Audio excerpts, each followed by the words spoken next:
26គ្រោះសាសនាជាតិអ្នកនេសាទសង្វាតរកត្រី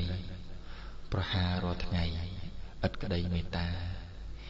ជាតិអ្នកប្រមាញ់ស្រឡាញ់ធ្នូស្នាសម្រាប់បាក់សាឥតញញើតដៃជាតិជាអ្នកបួសរស់ក្នុងអារាមពងវាចាក់កាមតាមព្រះចិនស្រីសង្វាតសូត្ររៀនទាំងយប់ទាំងថ្ងៃតាមធម៌វិន័យព្រះពុទ្ធសាសនាបុព្វជិតទាំងឡាយខ្វល់ខ្វាយប្រតិបត្តិតាមធម៌បញ្ញត្តិនៃព្រះសាស្តា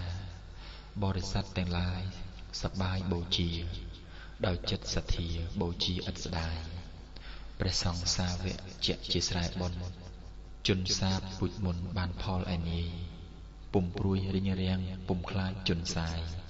រីករាយសប្បាយឥតស្ដាយស្រណោះប្រសិនបើវត្តអត់មានព្រះសង្ឃ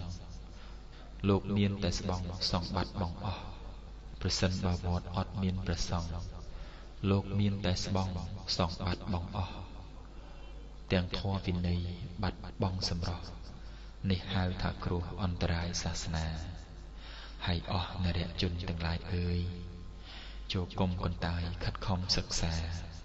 តនធម៌នៅមានរៀនពិចារណាចង់ឈ្នះចាញ់គ្នាបានប្រយោជន៍អ្វីសូមអនុមោទនា